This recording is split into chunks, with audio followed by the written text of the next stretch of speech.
Welcome to Just a Bit Outside, the baseball movie podcast brought to you by Bucko Banter. Today we are joined by special guest Noah Hiles, and we will all break down Rookie of the Year, a movie where a 12-year-old finds out that his mom is his dad, and his dad is Gary Busey, while on the mound pitching in Game 7 of the NLDS at Wrigley Field. Rockin' 101, she compliment my taste. Whiskey in my lemonade, cause I like the way it tastes. Best seats at the Pirates game, they let me run the base. Yeah, my time is like my money, cause I can't afford to waste. Wifey is a lawyer, take my date to my dates. Or the steak by the plates, and in case after case, run my race at my pace, clear the grass of the snakes. All right, fellas, Mr. Miller, we are joined today by the illustrious, the famous, the sometimes hated but mostly loved Mr. Noah Hiles. And this was in fact a special request from Mr. Hiles himself. Yeah, we didn't have to come beating down your door or groveling or begging. No, we didn't have to slide into the DMs. Yeah, I think this is the first podcast I've ever asked to go on, or at least in a couple of years. Ooh, la-di-da. Well, no, I get asked to go on a lot of shows. But I mean, this was one where when I saw Stumpf was on, I was like, I need to go on this. Like this looks like a lot of fun. So I love that this is the one you picked. Yeah, like out of all the baseball movies, I'm excited you picked this one. I had a handful. I texted Deebs like 2 or 3, I believe, and okay, he went with this one. But yeah, and I was telling him in pre-show, this was one of those VHS tapes that we bought at Blockbuster as a kid. We still had like the VCR in our living room, and we would watch this probably once a week when I was a kid. Like this was one of my favorite movies growing up. So it's a banger. Yeah. I had not seen this one in a while. I was pretty pleasantly surprised. I think my my score will reflect that. But let's get cracking. So we start off here, opening day, Wrigley Field. We get a little bit of B-roll of all of the patrons rolling into the field here. Yep. It's super nice, very baseball, very nostalgic. And then we get off rip John Candy, who big time RIP, one of the biggest ones I think we've ever done. I say that every week, but John Candy is one of the all-timers, no doubt about it. I was going to say John Candy's contribution to cinema is probably greater than any of the people we've lost, unfortunately. No knock on them, but like John Candy's John Candy. Yeah, he's in this movie, he's pretty much supposed to be a younger Harry Carey, right? Like that's what they're going for here, because it's Wrigley Field, it's the Cubs. Like and I think he's like the perfect person to kind of be what they were looking for. And this is also like one of like the only time you ever see the Cubs in a film that doesn't have Carey in it, or at least somebody like doing a Carey, like for lack of a better word, karaoke. That's not a pun. Oh yeah. But just like an impression, like over the PA or something like that. But no, it's a whole different person. And you pick John Candy, which is awesome. Also, not credited in this movie. Yeah. Uncredited. I like watching the credits. Every once in a while, you find a little surprise in there, and there is no John Candy. He's not credited. Really? I don't know why. He was making our list regardless. He was on there. Yeah, we credited him 100%. And he hits us right off the bat with a great one: the diamond, the decorations, and the dread of yet another losing seasons. Setting this up, the Cubs are not good. Cut from Wrigley, and we go and we see our main character, Henry Rowengartner. And who is he playing for, fellas? The Battling Buccos, baby. I have so many thoughts right here. He's got his Pirates jersey on. All right, first thought was, of course, another former Bucco pitcher who has success after leaving the Pirates. Like that's what this movie is about. Wow. Second, this nerd is wearing jeans. Oh my and God. Chuck Taylors. This isn't the first time we've ever seen a little leaguer in jeans. And you wonder why he's on the bench behind the kid with like every allergy known to man. When they show the other kid just sneezing. Levi's. Here is my note. Here is my note. Letter for letter. He finally gets in the game. He's wearing jeans and he's bad. Right? Like it's as simple as that. You can't be wearing jeans. Also, what happened with the league, right? Like, how do they not have pants? How This did they movie not? came out in Yeah. the 90s. If I'm Bob Walk, because this movie's made in 1992, and I see this kid wearing 17, I change my number. Like if I saw that movie, I'd be like, I gotta get. Can we a new get number. Wacky on the pod? Can we get Wacky on here to talk about this? It's And just another note: his mom, who is a main character in this show, or in this movie, obviously, just doesn't go to his games. nope. She's working. She's a single parent. Seemed like it was a weekend. I don't know. Probably could have got out. I've worked every weekend for the past 21 years. Yeah. Except for You don't have kids. COVID. You don't have kids playing Little League in jeans. If your But I could.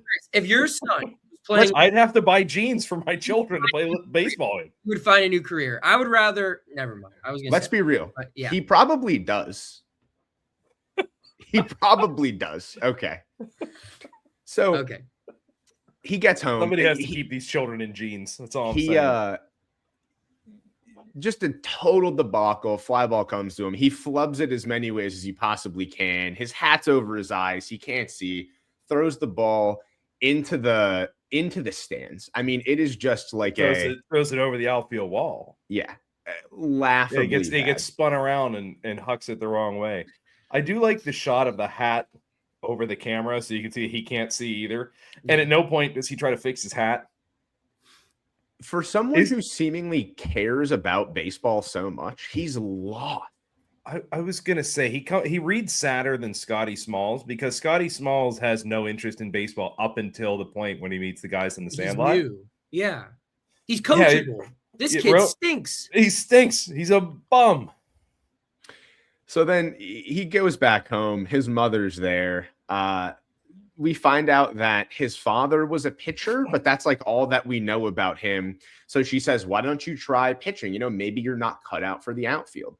So he goes to the basement and opens up what is like a 1960s ash washer. I mean, it is like, it looks like it can fit about one piece of clothing in there. Brother, they all looked like that until like 2005. Sorry, I hate to break it to you, but that's just what they were. Chris, you get loaded from the front. Chris, you're dating yourself here, brother. It was a front loader. I'm not that much older than you. It was a front loader. Yeah, or the high efficiencies is what I meant. You know what I meant. Yeah. Anyway, he throws something into the washer. He goes, maybe I am a pitcher, just like old dad was. And then we're left on a mysterious note about who dad is or was. We go upstairs, and then we immediately find out about the new guy who mom is dating, Jack Bradfield. Drip King, the best dressed man in this film by a country mile. He went to Dan Flash's and cleared out the whole store. He's wearing a complicated shirt. Yeah, lots of patterns. He's wearing complicated patterns. He uses his whole per diem. That $30 million contract to the Yankees, that would have been spent on all the shirts. He is kind of framed here as your stereotypical like money man, flaunting everything that he has. He has the most complicated shirts out there on the market. He is giving Henry's mom a necklace on their 3-week anniversary, and they hop in his just off the lot, brand new, squeaky clean Mazda Miata. Love this guy Miata, is the Miata convertible. Just a white boy with motion. Like I applaud this. This is good behavior in my opinion. I would have dated Jack Bradfield. Dude, yeah, he's my favorite person in the film 10 minutes in. Yeah. He is of the time just a swag king. And then probably I would say 10, even 20 years after this movie came out, he might have taken a back seat. Now in the year of our Lord 2025, we're back, baby. Yeah. It's a 30-year cycle. He's back to being the swag king. No doubt. Just wait till I get my new Miata. And then it's over for you people. That's it. Henry, though, not a huge fan. Saying this is going too fast. This guy's a little too much motion for old Hank, I think, potentially. It's probably because he remembers him from the movie Glengarry Glen Ross. Which is insane that you go from that movie to this. His filmography is quite interesting, actually. It's really good. So wide range. He's not a fan. We go to the next day, and he's at school. We meet his friends from school. We're at lunch. You see the Noah, go ahead. I was gonna say this love interest produced a wild line. This was set in a Disney film about a 12-year-old girl. Milk has done that body good. Yep. An adult man wrote that line. It's about spoken by a child, but you know that a grown-up wrote that. Yeah. That is immediately following an interaction where Henry's friend says, she's not that hot. And then the other friend says, not that hot. She's stacked. Which is just, the interaction, knowing that an adult human man 12. wrote that. Locker room talk. That's how it is, brother. It's not great. Lunchroom talk. Yeah. We have it's lunchroom talk. Yeah, I'll say this. If you're drinking a carton of milk, you probably shouldn't be saying that. That's all I'm saying. If the milk you're drinking is in a carton, I don't know about Even that. if you're then you gotta wait, if you're man. an adult, you have to be asexual if you're drinking milk out of a carton. That's it. It's over for you. I don't make the rules here. I don't make the rules. Yeah. The other thing I thought was funny here is they're trying to find a way to hang out with this love interest, Becky Fraker, and they say, well, what about the boat? We have a boat. And his friend says, we don't have a boat. We have wood in the vague shape of a boat. And that becomes a theme in the movie. What they do as friends is they work on this boat, which is a crazy hobby for a group of 3 12-year-olds to have, is to work on this 12-foot aluminum boat. It's just a wild hobby. They don't have iPads at this point. They're out Well, there. And if they should have been playing baseball. There's a reason why they're not. And this is a guys being dudes moment, man. Until the motor came into play, the boat seemed reasonable. Like you can make a rowboat. Like you find a rowboat, like you patch it up with wood. That's no different than building like a tree stand or a clubhouse or something. But like the moment you get like machinery involved, it's like, where are these 12-year-olds getting a motor? Yeah, it goes from rowboat to regular boat. It's like, yeah, they're like the one scene I know that's way later, but like when they're like running through the woods with a motor, being like, we got it. It's like, where did you get that? Where did you get that? You stole this. He stole it from his dad, I think. Yeah, but we're from the O. So we're still in school here. We follow up. He's outside. He's getting ribbed by the rest of the guys on the baseball team, and he says, hey, Rowan Gardner, nice game yesterday. And then he goes to hit him a ball, and Rowan Gardner says, all right, this is my chance to make up for where I failed yesterday. Becky's here. She's watching. I got this. So he's tracking it down. Honestly, he looks like he's taking a pretty good route. Looks like he knows what he's doing. He's keeping an eye forward. He's got it on the ball. The glove's out. Like the route looks good. Little does he know that there is a baseball on the ground. Steps on the baseball. Laughably slapstick, like type of fall in the air. You get the camera underneath them type of situation. Yeah, everyone is it's a long fall. Yeah. It is. It's like when the helicopter crashes in sudden death, where it's just crashing for like 8 minutes. That Jean-Claude Van Damme movie, Sudden Death. That's how I saw it when who was it? Joey Bart ran into. Or no, Andy Rodriguez and Joey Bart collided on that infield fly. And Brian just like stared at them both evilly before picking up the ball and making the play at the plate. That's how I saw that play unfolding. Stump was in the background. Alex and Jose. So we have Hank lands on his arm. We find out broken arm. Now, this part, he gets a cast. They say he's going to be in this massive cast for 4 months. 4 months is insane. Yeah, to be in that position of a cast. Shoulder recovery is a long time, boys. They have him. I gotta tilt my chair. It's one of these. They got him like it's just this, and his arm is up the whole time. Brother, your fingers would wither off and die after 4 months like that. Yes. I'm not a medical doctor, but like, what are That's we a doing survivor here? challenge. People do that for 2 hours and cry on TV. Yeah, and this man did it for 4 months. Hilarious scene here where he's walking past the team and they're like, "Hi, Henry. Bye. Hi, Henry." Everybody's out of the Amazing. wave. It's a good bit. But this will set up what is soon to be Hank's superpower. Because when he finally gets it removed, you hear as he's doing his little bit of PT, his stretch tests, all these vaguely rubber band type sounds as he's stretching this shoulder and this arm around. And when he leans his arm back, he ends up just clocking the doctor, just smokes him. And the doctor gives his medical diagnosis of, "Oh, I've never seen this before, but it seems like your tendons have fused to your humerus." Which, Yeah, probably because you did this to him for like a long time. Yeah. that whole part is, This doctor is sketchy. again, No we have physical not. therapy either. It's just like cast off, good Cast to go. off, get out there. You're good. Yeah, 4 We've, months in a cast, you're good. Go build a boat. We have not consulted any medical professionals for this episode, but I'm going to go out on a limb and say that that's probably not up to standard, even for 1993. I'll just say that. Yeah. So for getting out of cast day, You know what? I'm sending a picture of that to an actual physician. I'm cold calling this right now. that's it. I have a couple doctor friends that I'll pick their minds and see. But I'm on it right now. I'll keep you updated. So for getting out of cast day, Hank's mom gives him and his 2 friends tickets to go see the Cubs. Now, also interestingly enough, it seems that when they get there, they've never been to a Cubs game before. Yeah. I don't know how much these guys actually like baseball. Like they That's what don't I'm play. saying. Only one of the 3 plays it.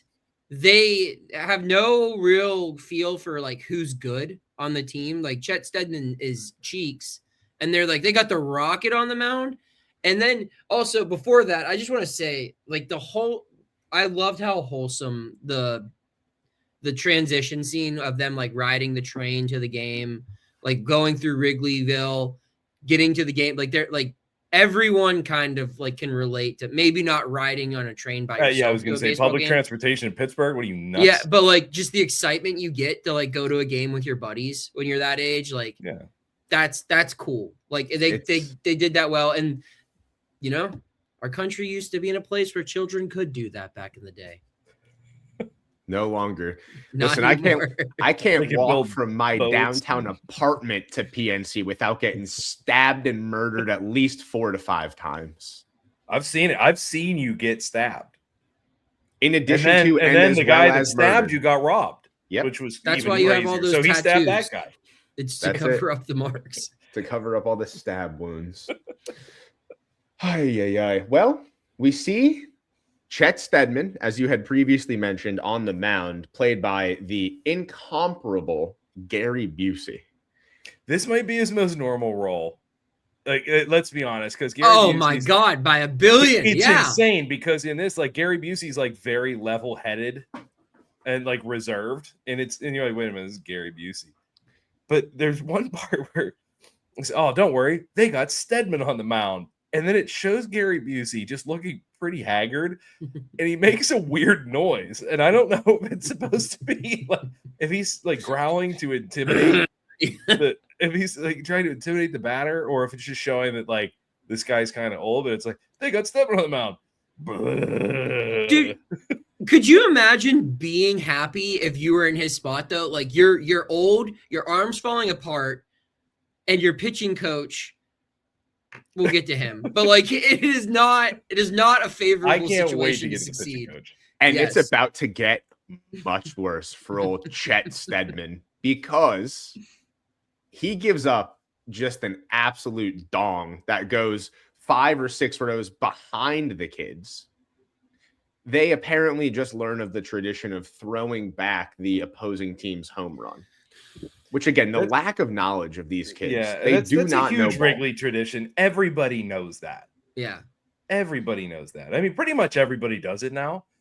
But like, it's a Wrigley thing. Yeah. I'm not a Cubs guy, but I will give them all the credit in the world. And if you're going to sit in the bleachers, you kind of got to know this stuff. I will say, like, as a storyteller, sometimes you have to explain things that you feel like should be known, but like you kind of have to water it down. I think that's the point of why they did this.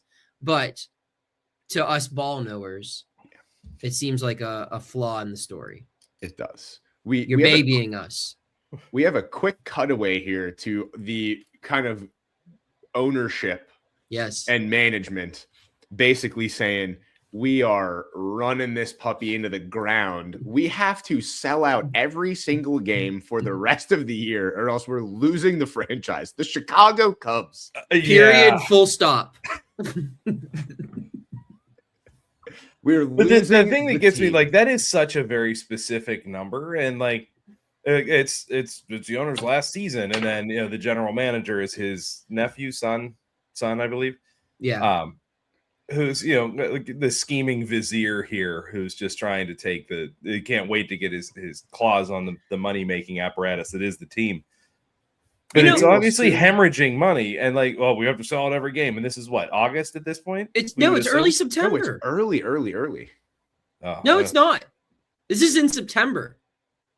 I'm telling you, this they're back in school. because 4 months takes. Yeah, 4 months. Yeah, so they're back. If he injured his arm like right around opening day, that's April. You're in September, and so that is something that's probably my biggest. This actually addresses my biggest like problem with the story here is the Cubs are portrayed to be this incompetent team that like is in last place and is hopeless, but like there's no way they could have made up that much ground in 1 month of the season, especially in 1993 when the postseason started in September.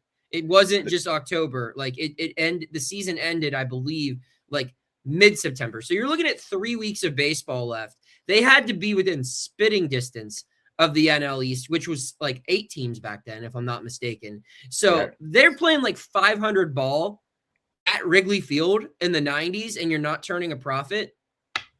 Have you ever? You must have never heard of the miracle run of the Stan Ross-led Milwaukee Brewers. I've seen it. Yeah, they finished in 3rd place. They didn't make the playoffs. Listen, man, miracle run. That was not a great example at all. A miracle run. Clearly, you don't understand the power of friendship. I do. And it doesn't sound like it. And that's why he requested to be here today, Chris. Yes. Yeah. Another home run given up by Chet Steadman, whose nickname is the Rocket, by the way, which I have a problem with that as well. This is a pseudo-historical movie because there are real-life MLB players who are in this movie. Right. And there is another extremely famous pitcher whose nickname is the Rocket. In 1993, I don't know. Let's see what Roger Clemens's numbers were in 1993. I bet you they were better than Chet Steadman's. I bet you they were better than Chet Steadman's as well. What if he had beef about that? Is like, he was older. Probably like I was Rocket first. In 1993, he was actually kind of cheeks. He went 11-14 with a 446 earned run average. Seeing you were. It was a bad season. Only 2.6 B-WAR.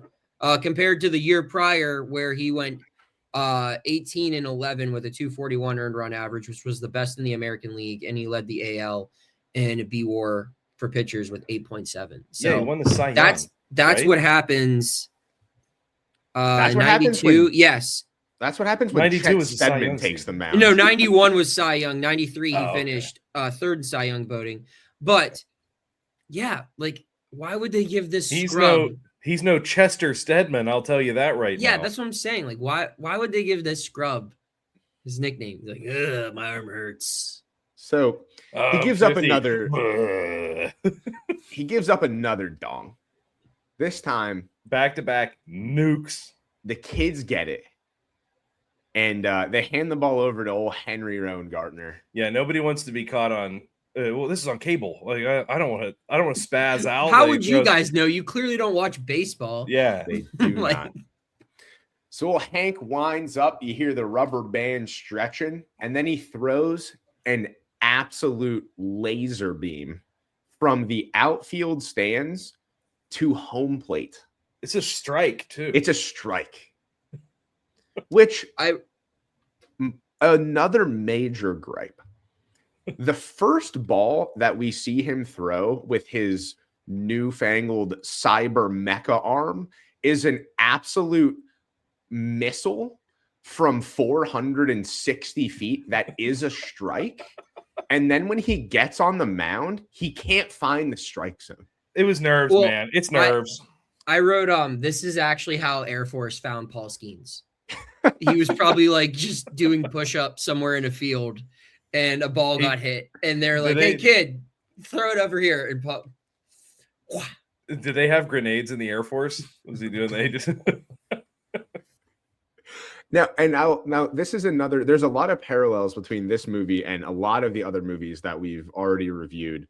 And we'll get there. But this one is very interesting because this is the same exact way that Kelly Leak is introduced to the team in the Bad News Bears. Yeah, except Kelly Leak was like good and cool. Yeah. And Rowan Gardner is bad and a dweeb. Yeah, not a criminal, never committed a crime in his life. We don't see him smoke one cigarette in this movie. That's how you know he's not cool. Yeah. So the Cubs are like, this is our cash cow. We're signing Henry Rowan Gardner. He's gonna at least sell out every remaining game, if not actually be good. Which they is offered what him we 4 need. years, 4 years, $25 million per Stumpf and John Heyman. So by Robert Murray. Yeah. They called Jack. We find out Jack's gonna be his manager, and we have a hilarious.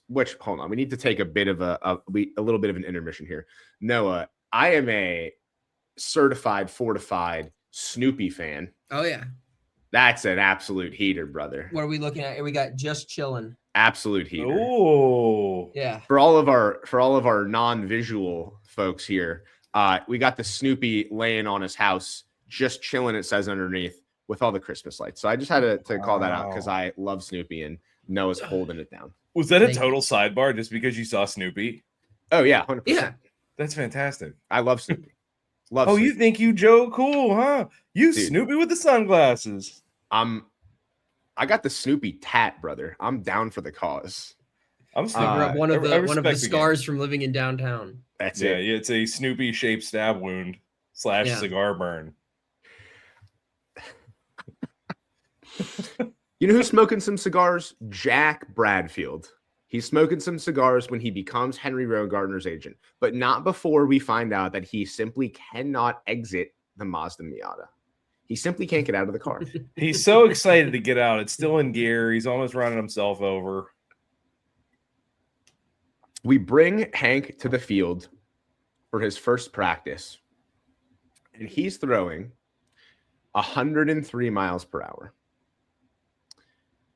Now, I'm not going to say that is weak, but what I will say is the last fatherless pitcher that was signed to a pro team out of nowhere with a manager who maybe didn't have the player's best interests in mind, who also made a debut in the playoffs for his team, was throwing 112 miles an hour. So Henry Rowan Gardner's no Steve Nebraska. But who is? Steve Nebraska? He would also be. He would take Rowan Gardner's bum ass deep. Just 460 dead center every time. First pitch, last pitch, doesn't matter. We find out Jack's going to be the manager. He's taking 10%, which Al Brooks was taking 20. Yeah, 10%. Those aren't accurate either. They're Asians not accurate. 3%. Right. Listen, man, Jack Bradfield's a bad guy. He's not a good guy. He's going to get an even nicer Those shirts Miata. don't pay for themselves, though. That's it. There's a blah punked in that Miata. And it's a good 92 sound system, right? Is that period appropriate? I think I had no it's a idea blah what the hell that was.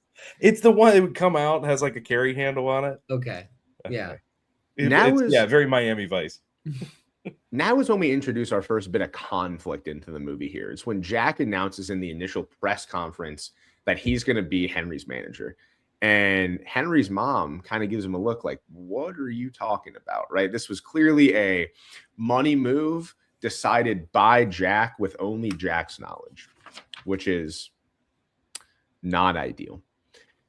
He goes to the locker room, and we introduce another runner here, similar to the last two movies. Wait, where before we get here, I just want to point out that, like, as a journalist, I could never imagine throwing in a pitcher that I'm interviewing a baseball and be like, prove it. Like, what they did to him in that press conference is insane. Yeah, why would you do that? It's incredibly unprofessional. Why do you have a baseball with you in a press conference? It's that gotcha journalism. Yeah, right.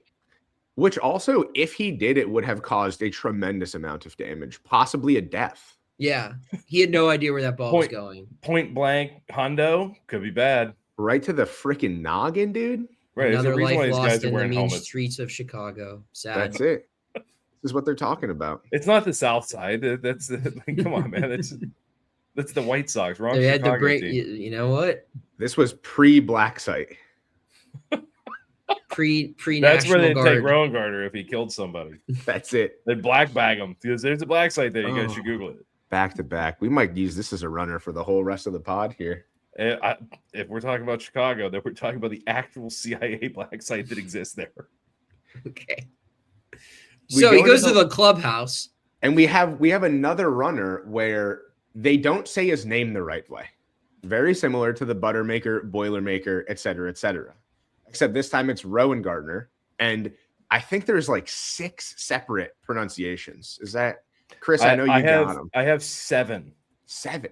7, so I have 8 total, and we'll go through them at the end because I don't necessarily want to power rank them because they're all great, but they all deserve mention. I agree. So we get introduced to this, and then we get introduced to a couple of the other folks on the team. We have Oki, who is the janitor from Scrubs, also in the middle. Yes. We see Stedman again, played by Gary Busey, and then we get introduced to who I will say is my favorite character in any baseball movie that we have reviewed so far. So good. We got So the good. pitching coach, Brickma, Phil Brickma. Phil Brickma. who is It's what, because he got hit in the head with a baseball. the manager beamed him in spring training. And he's been following him ever since. And Brickma is played by Daniel Stern, who stars in and directs this film. As someone who's covered the Pirates for a bit, I could see that there's Brickma has had a tour in Pittsburgh in his cinema life. Like there's just he was on John Russell's staff. You can't tell me different. He was telling Solomon Torres to get hot. He is just unbelievable. He has so many heaters in this one. He's sometimes quite profound. Oh yeah, but everything's just so completely over the top. It's the best. It's I mean, the like, the whole perfect kids movie coach. Between like every sentence, even more than that, sometimes it's mid-sentence. He's just packing sunflower seeds into his mouth. Choking. Always something. And then at one point he just starts choking, and then he just keeps putting more in. Shrimp. He was housing shrimp. He's always eating something on the flight. He's like Everything is eating too Henry's much. fleet meal. Yes. Yeah. Everything is we gotta too much. save the And it's cake for so later. funny. He's a little too close to you when he talks. He's the best. He kind of talks like how a spider walks. You know, they're like fast and they stop, and they're fast and they stop. It's like kind of that, and it's so funny. That was awesome, Chris. That was a beautiful comparison. Thanks, man. I A appreciate beautiful it. comparison. And that was from the Dome. I didn't even like stay up thinking about that tonight. You're That's so good. goddamn smart. I did stay up watching You the wrong have movie. to do stand-up comedy. Will. I've seen it, folks. It's worth it. Yeah. I stayed up watching the wrong movie, which we talked about. I watched Little Big League instead, and then when I was done, I realized I watched the wrong movie. It also has some of the same people in it. It does. There were only so many people who could do 90s Disney baseball movies. Right, because I was like waiting for Brickma the whole time. I was like, I could have sworn Daniel Stern was in this.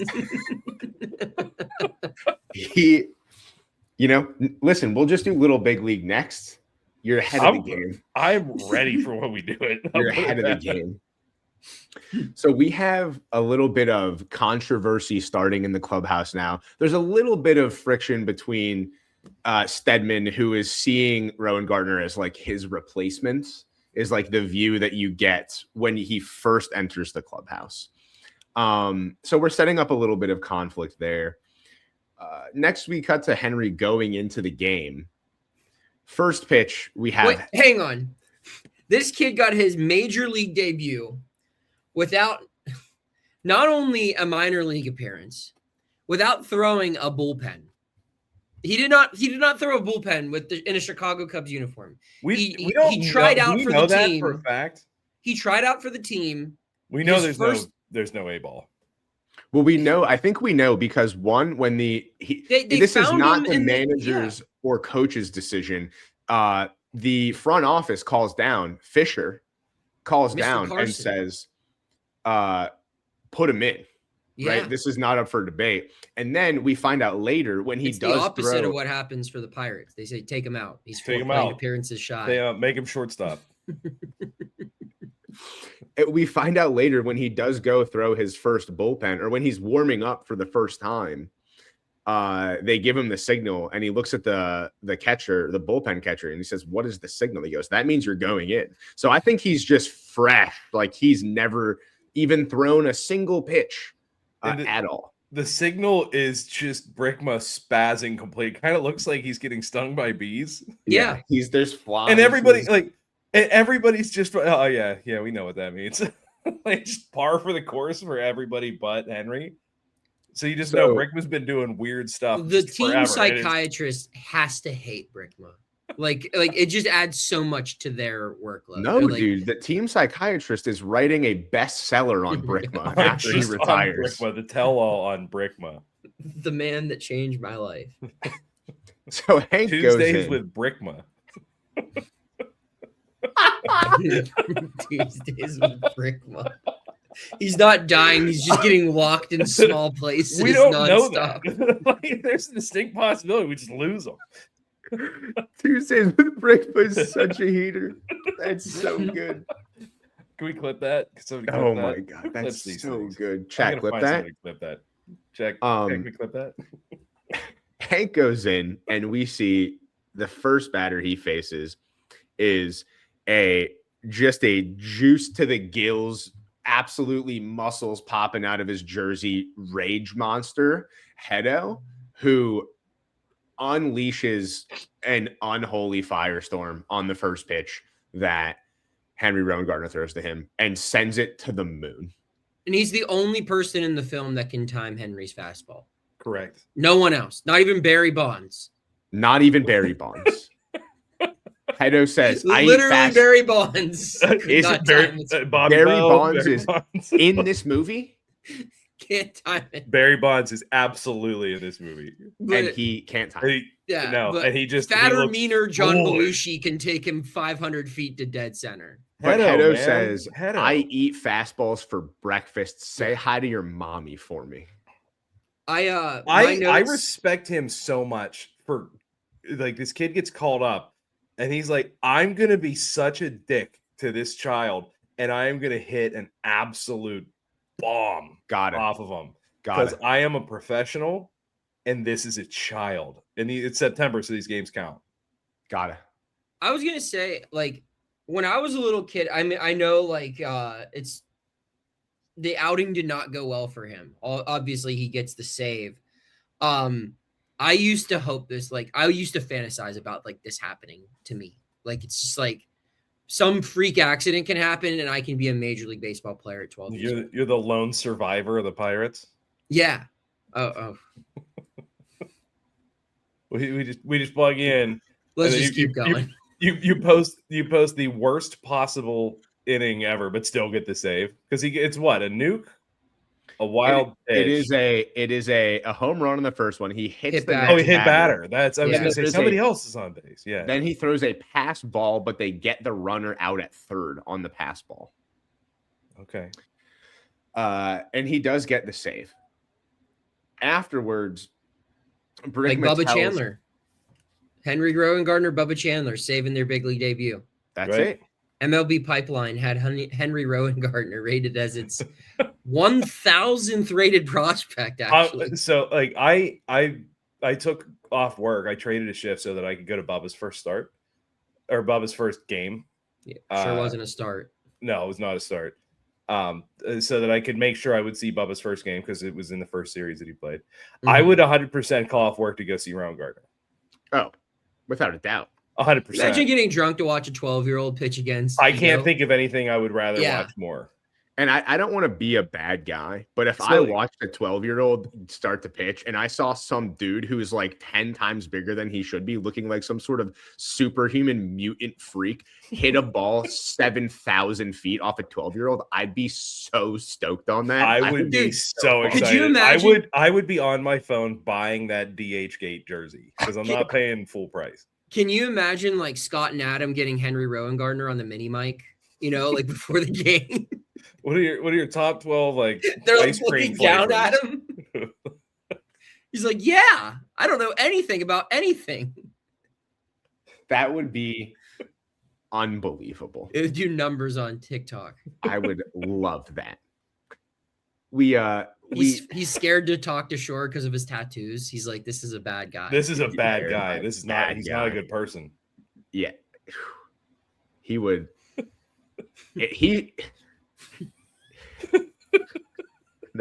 We're not. Let's keep it going. We're not going to Because get into all we're- that. We're on the precipice of the best scene of the movie. We are. Yes. We are. So we're back in the clubhouse afterwards. Brickma is talking to Hank about the day in and day out of getting ready and staying ready for an MLB season. He says, we got the 3 R's: readiness, recuperation, and conditioning. And then he explains the philosophy behind how to recover. Some guys, they want to ice their arm as soon as the game is over. Other guys say heat is the way. And I'm not going to steal your thunder, Noah. I'm going to let you do this one. Brickma has come up with the mad scientist's explanation and the cure-it-all for how to recover. Hot ice. You heat Hot up ice. the ice cubes. It's the It's best, the best of both worlds. It's the best of both worlds. Hot ice, baby. That's the best line in the film. It's the best line in the film, and it's not even relatively close. in my opinion. There is scene stealing in movies, and then there is the feeling of excitement you get when you see Daniel Stern on the screen, because you know you're about to see the most unhinged and hilarious thing you've ever seen.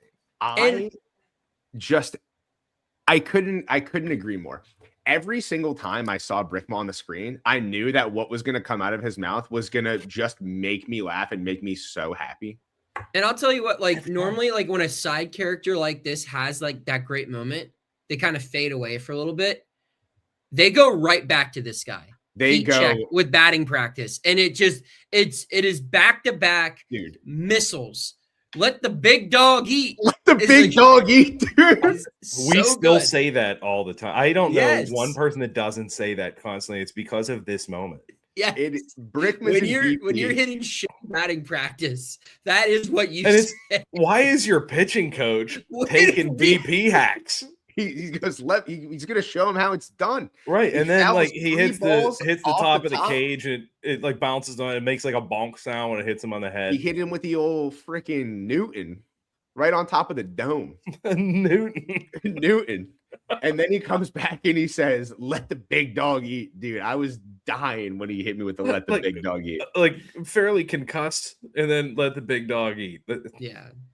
Incredible. Brickma. We also all-timer. are followed up by a pretty good line here, which is a little too topical maybe for me. The next game starts. Henry's mother is talking. They're in the owner's box. They're talking to the owner. And they goes, I think I'm going to go down there and watch the game. Would you want to come with me? And the owner Yeah. says, me, the owner of the Cubs, sitting down with the fans? They'd kill me. Yeah. Yeah, he won't go. It's too dangerous. He can't go. Just I saying. also want to point out one other thing before that game starts. He was fined $500 for being late to his second game, and he said, that's a year's allowance, which means, or no, I 6 forget months what- allowance. Yeah, it's 6 months allowance, which means, or okay, my math is so wrong. Never mind, disregard. I did the math. It's the way I interpreted it is that he made. Did you? Or no, he said 6 years allowance. I thought. 6 years allowance. Yes. Okay, so that's how it Yes. makes sense, because if that's the case, then he made $83.33 as an allowance per year, which is not a lot of money. Not a lot. Even adjusted for inflation. Yes. That's like, yeah. Bad. Did we get to the owner hot dog scene where hot dogs are $3 a piece and he's shocked? He's like blown away by it. That's at the end. That's at the end. Oh, was that at the end? I thought that was initially. That's like when Bob Nutting finds out they're like selling. What are they selling these permani sandwiches for? What? Except he adds more money to it. I'm gonna get 0 hunting trips from this podcast. Oh no! Don't be so hard on yourself.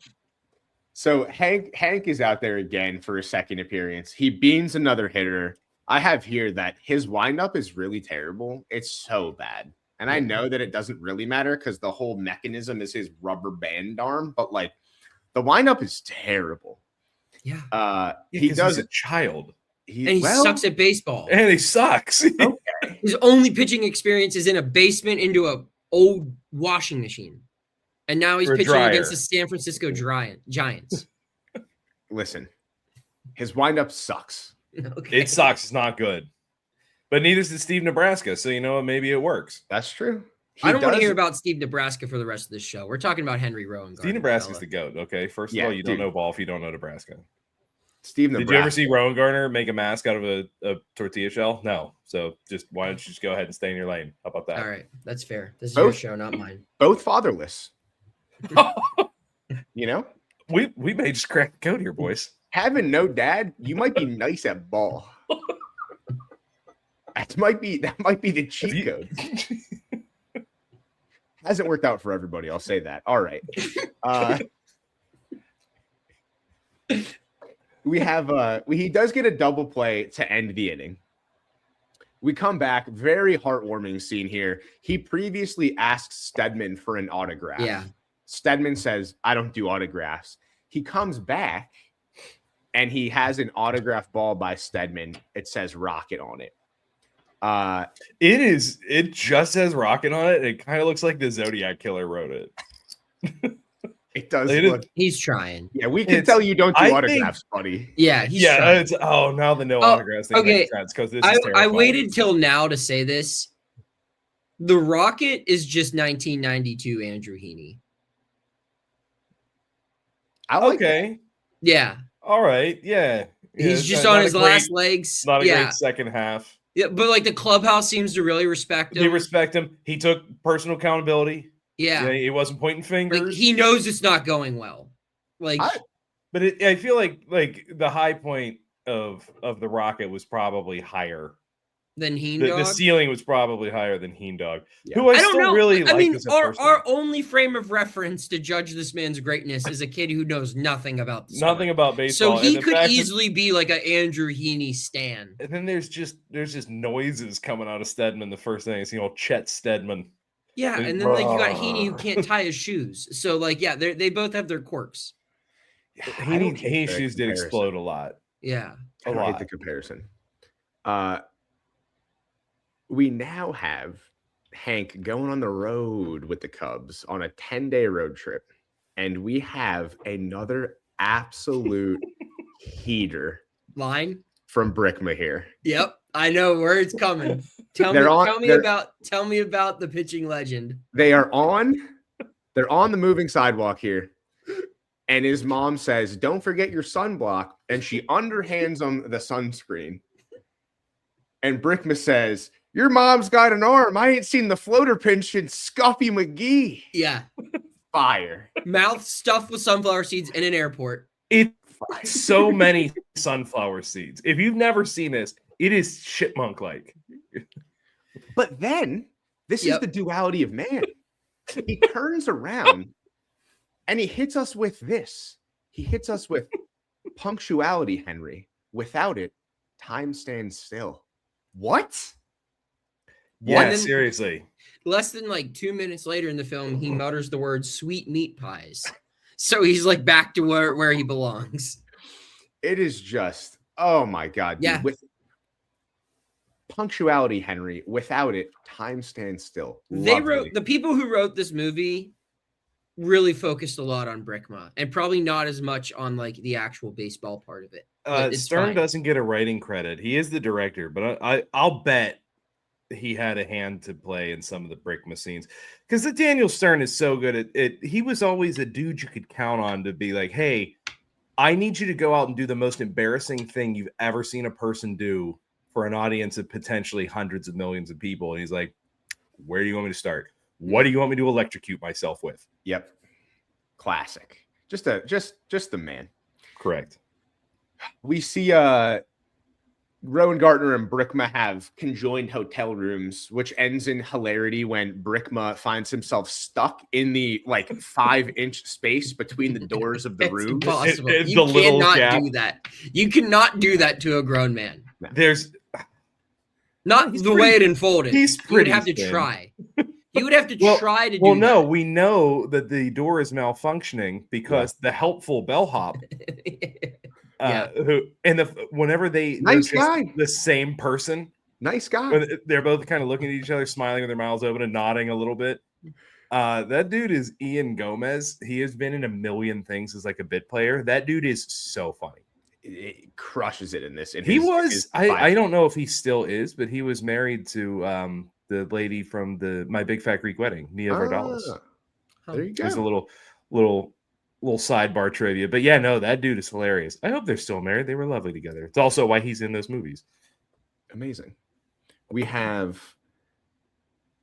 now our away game, which is against the Dodgers. Here's a little fun piece of trivia. I found out that they filmed this one at Comiskey. I was going to say, They that were- was definitely not Not Dodger Dodger Stadium. No, Yeah. the Wrigley They- scenes are Wrigley, but I think The there's only Dodgers one did- game on the road, right? Yep, and it's Yeah. it's It's at this one. Comiskey. So they were not Which leaving makes a lot of sense. Chicago. Yeah. Yeah. But here, Hank has to get in the game to bat. We have a pretty great scene where he's batting. We're cutting between him, Stedman in the dugout, and Hank's mom, who is a florist, who's at the flower shop, just going, oh my God, oh my God, oh my God, oh my God, when he's batting. And it's cutting back and forth between the three of them. Very good. At one point, his mother threatens a customer with a set of pruning shears because he's like, how long is this going to take? And she's watching the game on TV. Amazing.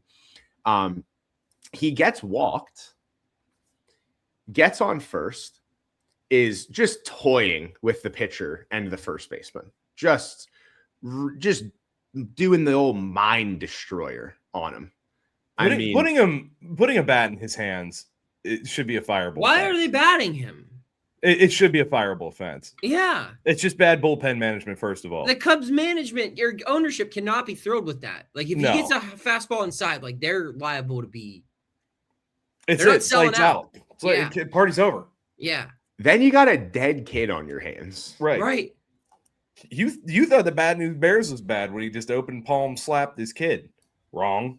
Nope. You might have a dead kid on your hands. And the Wrong. pitcher was a dick. He's like Yeah. throwing inside. He threw at him. Like the first one, like he brushes him off. And why are the benches not clearing? After that, you throw a gotta 12 go. Yeah. Where's Rocket? Dude, where's the janitor from Scrubs? Where's Okie? He's the heart and soul of this team. He's probably like a 4-WAR first baseman. Brickma had he not locked himself between two If doors, Brickma was would have been the first one over. If the Brickma fence. was on that flight, it would have went a lot different. Something in the water with you and Stumpf, man. Jeez, oh man. My God. Dude, I just got that one joke, huh? Brickma would have saved the day. It would have went down that way. Oh, man. So Rowan Gardner's on first base. And We still aren't even halfway through the movie. Nah, we're about halfway. Okay. Rowan Gardner's on first base. He's hitting the first baseman and the pitcher with the old mind melter.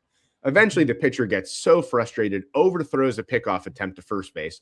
He gets to second. He ends up scoring after there is an outfield. I think it was a double that was hit. He ends up scoring, as does the runner who was beamed on base behind him. He was hitting him with a pitcher's got a big butt.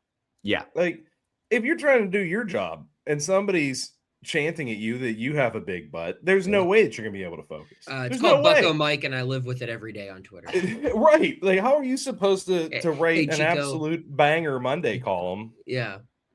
That's it. Oh, Whatever you A&W Deebs over here, dude. The root beer man. That's what I am. That's me, dude. That's who I am to Bucko You guys Mike. need to do you need to do a film with Bucko Mike. Dude. You know what's crazy? We don't actually have to do that. Yeah, I know. We I Enjoy would him love in your to, mention. Yeah. but we're booked. Yeah. we have a little bit of a montage of Rowan Gardner balling out here. Yeah. And in this montage, My favorite scene. he strikes out Bobby Bonilla, another who I can't remember the top of my head Pedro right now. Guerrero. Pedro Guerrero. And Yes. then Pirates at the time, all-time legend, could time any fastball in the history of fastballs, but not Hank Rowan Gardner's. Not this. Eric Barry Gagne. Bonds. Eric Gagne, no problem. Barry Lamar Bonds. Any of the 90s No Braves, show. breakfast, lunch, and dinner.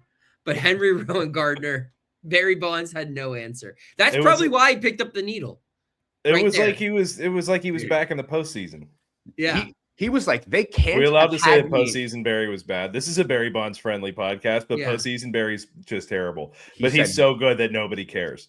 He said they could not have had me strike out to a 12-year-old.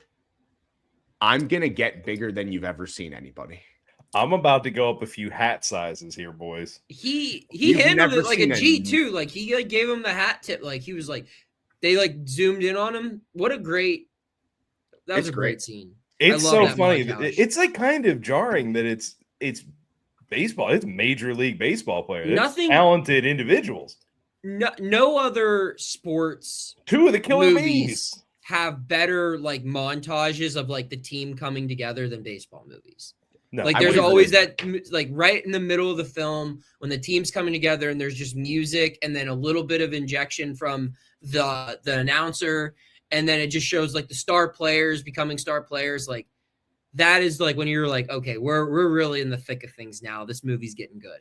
and also It because there's so much baseball. It's a very long season. That Yes. it's easy to like show the passage of time just with different uniforms. And no, you're exactly right. But baseball montages are up there. It's Yeah. like boxing has a lot of famous montages, but they're pretty much all from Rocky. So we now have a post-game club type of scene thing. And we previously had seen Chet Steadman talking to Henry's mom. Yes. Now it's a little bit more serious. We have Chet Steadman making the move, dancing with Henry's mom. Getting pimped out by Henry. Pretty his much. mom- getting- Yeah. It kind of feels like it's Henry's idea, but it also feels like it's in bad taste from Chester Stedman. Because whilst they are slow dancing, Jack is just sitting at the bar stewing. He's displeased. Now, we're juxtaposing this with just another heater from Brickma. Just another heater from Brickma. Yep. He's telling Hank, sometimes you just got to dive in and live the fantasy. And then he walks up to two striking young women and he says, "Excuse me, ladies." And then they look at him and he says, "Excuse me." And then he kind of parts them to the pinball machine. I mean, that's a man after my own heart right there. I love me some pinball. He gets it. Yeah. These women won't love you in the morning, but that pinball machine, it'll still be there. Brickma is just, he knows he said we got to live the fantasy. And that means playing pinball after the game. He knows. He knows. It was locked in. Who else is there but the GM as well? And they're talking about cutting a deal with the New York Yankees to sell Hank to the Yankees for 25 big ones, 25 mil. So in today's money, that contract would be worth just north of $57 million. Jesus. Soto's AAV is 51. million. So this kid's getting, and honestly, if he's a 12-year-old throwing 103 out of the pen, I could see the Yankees making that deal. Like you're gonna make that. You're gonna make that all back. Yeah. How old's Mason Miller? He's not 12. No, I'll tell he's you not that 12. right. No, he's Yeah. not. He's not a young man, but like he ain't 12. This is before social media too. Like attention is currency. And the guy could be on your team for over 20 years. You could sign him to a 30-year contract extension. 30-year, $975 million, $1992. All Crazy. the room service you want. Room service is so sweet, dude. It's so Yeah. good. He's right. It's awesome. Now, Jack says, you know what? I'll make that happen on one condition. I need Chet Steadman gone. And he kind of says it like he wants him killed, but he doesn't want him killed. But also, like, what do you care about Chet Steadman if your not son is now being traded to, if you're moving to a different city? That What do you part, care about Steadman? that part makes no sense to me. I agree with you. Yeah. Because he's going to be gone the next year. And also, even they agree. They say Chet Steadman's gone.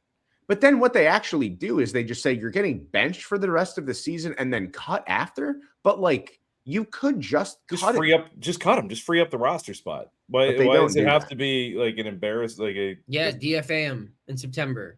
Right. Probably It close to happens some all the time. innings incentive, like Please don't do inning incentives, man. That was just a bleak time. It happens. he's the heen dog. They sat him down. Please. We see a little bit of more controversy because we're closing in on the end of the movie, and obviously you have to set up another piece of controversy and conflict that has to obviously get resolved before the end of the movie. Now we set up Henry skipping boat building time with the boys for shooting a Pepsi commercial. And during this horrible singer. Not good. Not good. Not good. Also, like Pepsi had Ray Charles during this era. And Henry Rowengartner. Like they knew how to find some singing talent. This is a bit of an aside, but I was recently having a discussion, and I won't say with who. But I forget even how this came up, but they said to me, it would be impossible to play the piano if you were blind. Oh, I know who said this. And I said, that might be true. However, maybe the two most famous piano players of all time are in fact blind. Correct. Just going to let that one percolate for a minute, and then we'll get back to talking about the baseball movies. Yeah, But, it would be incredibly difficult to play the piano if you had no hands. Yep. That'd be tough. But yeah, you got to figure optional. one of the most compelling composers of all time was deaf. And two absolute virtuoso piano players were blind. So Yeah. I feel like that. Well, we know one was different blind for sure. The jury's Yeah, still out. it might be. Yeah. But yeah, I'm not going to name names on who that individual was. But being differently able doesn't really stop you from music.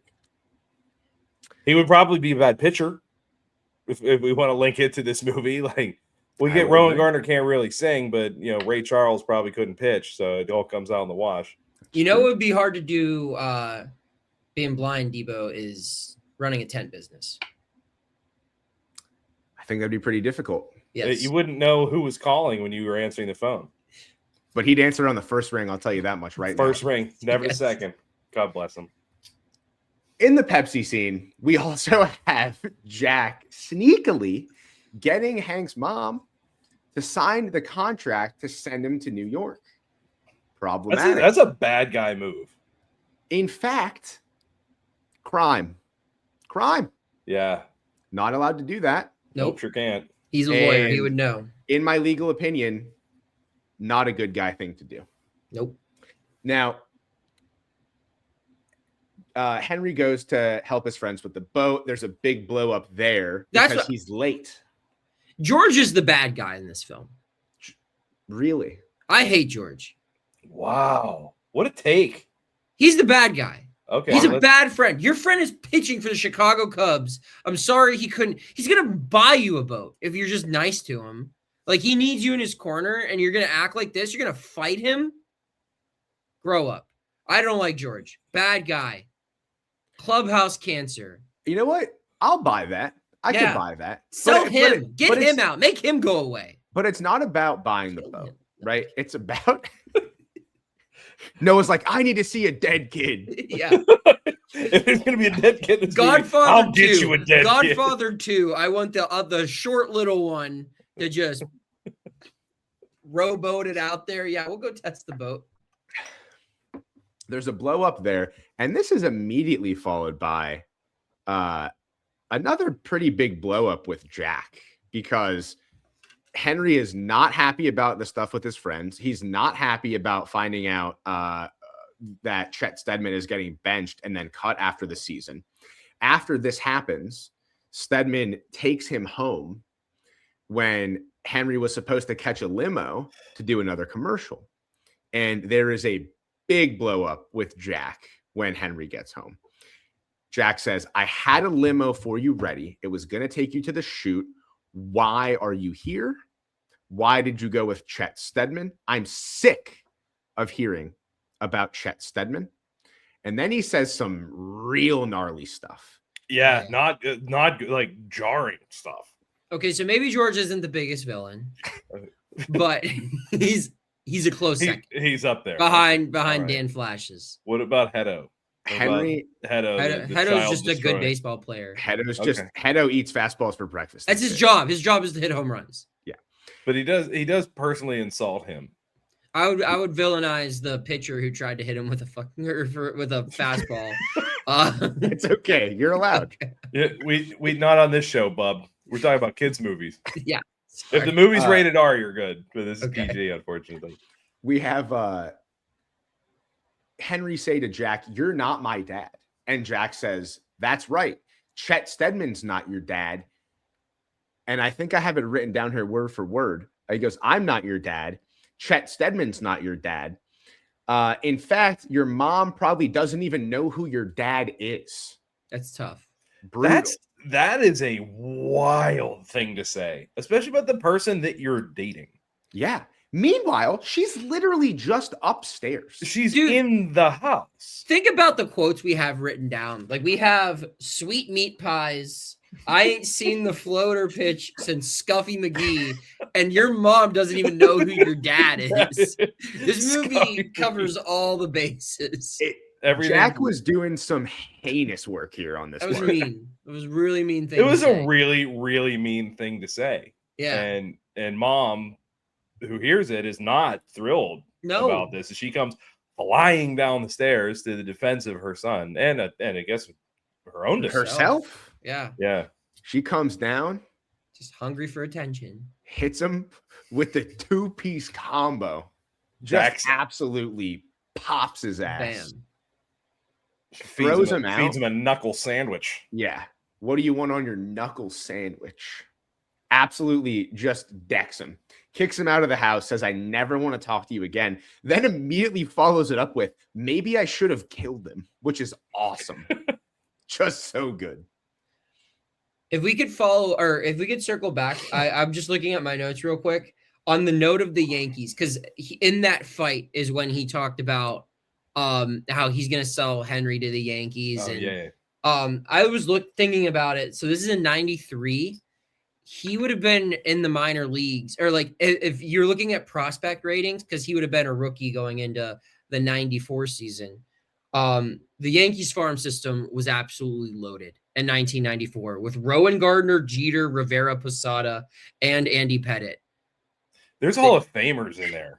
Yeah, Henry Rowan Gardner. You add it would be Rowan Gardner's absolutely going into the Hall. And then you got young Bernie Williams too. Like dude. Bernie Williams, underrated. No one talks about him enough. Underrated. Dog. Great guitarist too. Dog. We finally see, which they introduce this conflict and resolve it in about 10 minutes in the movie, which is really strange. After this big blow up with Jack, Henry goes back to his buddies with the boats. They put the motor on the boat that they stole from one of their dads. They took it. And then they're in the boat now. Like the conflict is introduced and resolved so quickly. Yeah. They're boys, man. They're boys.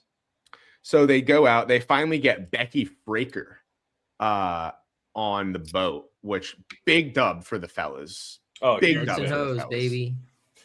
Big dub for the fellas on that one. And then they cut back to the baseball. Well, hang on, because it's the dude almost got one kiss, and he was like, "Yeah, Major League Baseball, bad, done, Can't hate have it. I'm out. Too much attention. Yeah, I'm trying.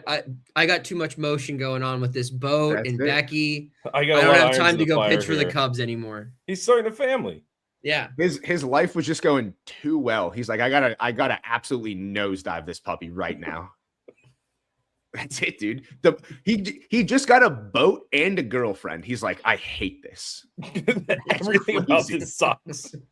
Dude, My life is ruined. I have no time. I'm 12. I'm making 25 mil. I'm sponsored by Pepsi, Reebok. I just got a boat and a girlfriend. My asshole maybe stepdad just got punched in the face. Never have to talk to him again.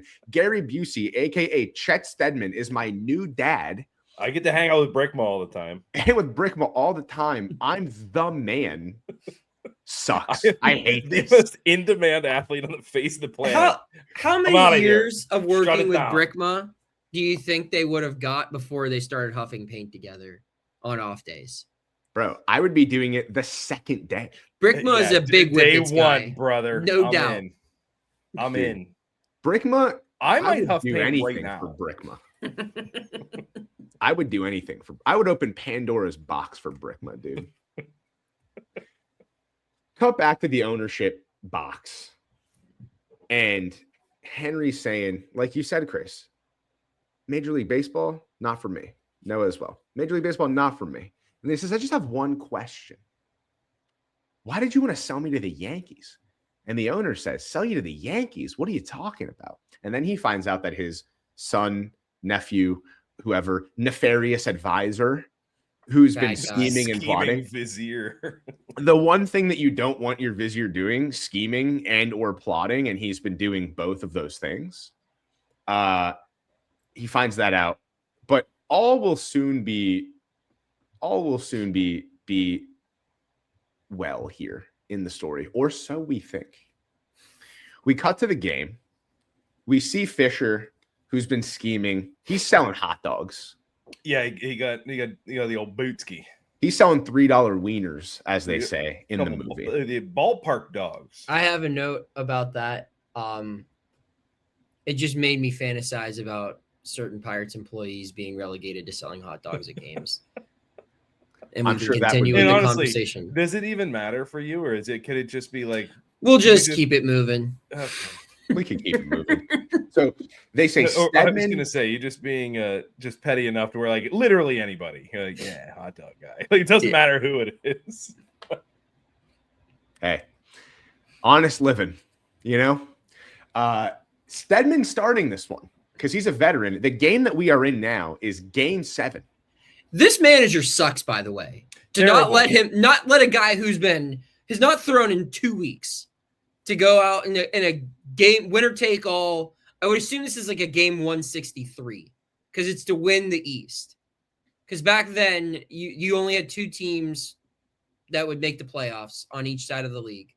So they're playing the Mets in a game 163, and you're starting a guy who hasn't thrown in 3 weeks. They also say at some point that it's the divisional series, but then they also say that if you win it, you're going to the World Series. This part's all over the shop. Yeah. Yeah. These- Like, again, the people who made this movie did not know baseball. No. But anyway, it's a big game. And then they Yes. say, we're putting Stedman in. The guy whose arm is made out of string cheese, we're putting him in there. And apparently he goes like 7 or 6 scoreless, which is crazy. Good for him. Good for him. Henry's mom was loving it. Yeah, maybe Henry's it was mom- a great call. You know, we were just questioning managerial decisions. Well, 6 now, scoreless. now we're eating crow instead of $3 hot dogs. That's it. You know how you eat crow? 1 bite at a time, baby. 1 bite at a time. That's it. That's how you got to do it. So we got Henry going back out. And for some reason, he's just not paying attention. And we get the setup for another slapstick Three Stooges style fall here, where he's running out to the mound, slips on another ball. And his incident comes in the 9th. Like, I feel like it's worth noting this guy has insane durability out of the pen. I mean, he goes 6 up, 6 down, the highest leverage situation of his career, and he mows him down. Like, and you got to assume this guy's pitching about every day. An insane pressure situation too, because like it's already a save situation going into the 7th inning. Yeah, your veteran pitcher just like kind of died. Yeah, like just snapped everything in his arm. Couldn't even toss the ball underhand to first. Like his career is over, and it was like, well, get in there, guy who's in the like sitting in the dugout and not in the bullpen at any point in the movie. Like, get out there and just be ready. Also, and he was. Why wasn't Henry down to play in the playoffs? Like he needed to get a kiss from Becky on the boat so bad that he couldn't play the World Series. Like, brother, you can't do 2 more weeks. Don't you want to play in the World Series? Again, this kid doesn't love ball like he claims to love ball. I don't want to draw too many comparisons here, but we have another fatherless pitcher who, in the highest leverage situation of all, his first start, game 1 of the World Series, doesn't just go 6 up, 6 down. He goes 27 up, 27 down, strikes them all out on 3 pitches. And that's Steve Nebraska. Gross. So I'm just going to say Henry's got some stones, and the high leverage here is big time, but it's not the best we've ever seen. He's 12. How many home runs did he have? How many home runs did he have in that game? Because Steve Nebraska had 2. What we're going to find out is it's about to get a whole lot harder for Hank to get the last 3 outs because he slips on a ball again. His awareness is 0. What do we do? I get the other one, like the one at school, but this is a well manicured baseball field. There's one baseball out there. There's one baseball. Like, and brother, like the grass was high and the other one's a muddy ball, whatever. This is grass that is 1/8 of an inch tall and a baseball that is bright white, and he just stepped on it. Here's the other thing. Why didn't they take him out after that happened? Like, he's clearly hurt. They let Stedman in for 4 pitches whenever he was just like, like, dude, he slips. And they let him throw like a warm-up pitch, and he's like bouncing him to the plate. Not once did the training staff even think to come out. No, like, the guy, he's fine. And there are 6 people that run to the mound to check on him at every occurrence, and he hates it. But this kid, he hates it. I mean, Ron Gardner's. They're like, kid's career just ended. They thought it was gamesmanship. You know, they thought he was hitting it with the old rope-a-dope. The old razzle dazzle. The catcher's still calling fastball. Dude, it's so abundantly clear that he's not okay. Like, he's intentionally walking guys. He's not throwing strikes. He's got no velo. Like, the analytics, look at the iPad. Look at his velo goes from 103 to 45. You think he's got anything left in the tank? Get his ass out. Yeah, he hit him with the mound visit. He hit him with well, he didn't technically have an injury. It just fixed him. Yeah. So like he's uninjured. The difference between his fastball and his changeup is 60 miles an hour. So he falls from the same delivery point, because we've seen that janky ass warm up. That is so sick. Could you imagine doing that, dude? Going 100 to 40, just boom. And it kind of works. So we see him fall. We get the rubber band situation going on. We find out no longer are the tendons fused to the humerus. He's got no more leverage rubber band action. He's just a regular old 12-year-old at this point. One who sucks at ball. Yeah.